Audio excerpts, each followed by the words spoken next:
Full பாட்டில் whisky கொடுங்க. இங்க பாருடா, பொம்பளை புள்ள சரக்கு வாங்க வந்திருக்கு. வந்தா உனக்கு என்ன? అన్నా ఇదో ఫిష్ ఇవ్వా?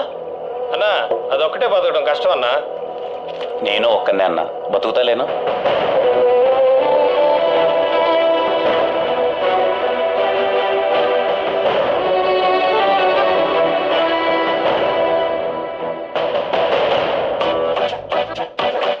హైదరాబాద్ లో అంత పెద్ద ఇండస్ట్రీ ఉంచుకుని ఇక్కడికి ఎందుకు వచ్చావు? నా కథలన్నీ గుండెలు పిండేసే కథలు సార్. అవి తెలుగులో తట్టుకోవాలి. ఏం చదువుకున్నావు బాబు? జీవితాన్ని అంటే చదువు అబ్బలేదు అని చెప్తున్నాడు ఆంటీ.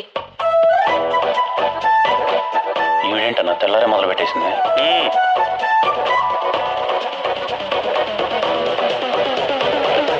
ఇది ఇప్పుడు ఖాళీగానే ఉంది, ఈజీగా వర్కౌట్ అవుతుందనే కదా. మీలో ఏదో కొంచెం మార్పు వస్తుందని. నువ్వేమైనా నన్ను మార్చడానికి? అసలు నా గురించి నీ ఒపీనియన్ ఏంటి? స్టీవెన్ గారి దృష్టిలో మీరు ఎప్పుడు ఇది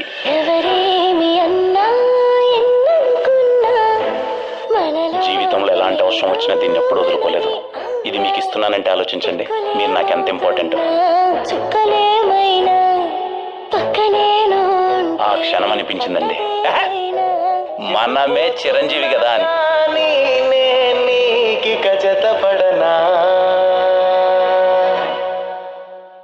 ఈ రోజు నుంచి మీరు నా దేవత, నేను మీ బానిస.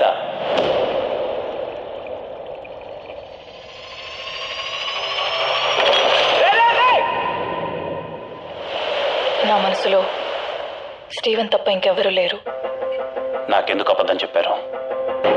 మీ బ్రాడ్ మైండ్ సెట్ ముద్దు దగ్గర ఆగిందా, లేక ఇంకేమైనా చేశారా? నా కళ్ళలోకి చూసి చెప్పండి. నేను వాడితో పెళ్లి మాత్రమే కాదు, నా లైఫ్ మొత్తాన్ని ఊహించేసుకున్నాను. ప్రతి ప్రేమ కథ ఒకేలా ఉంటే చరిత్ర కూడా నచ్చదండి.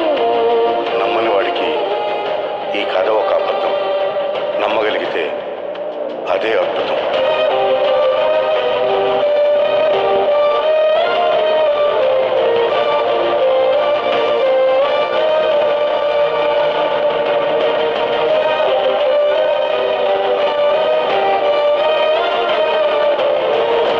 స్టీవెన్, అది ఊహించుకుంటుంటారే, తల పట్టేసినట్టుంది. స్టీవెన్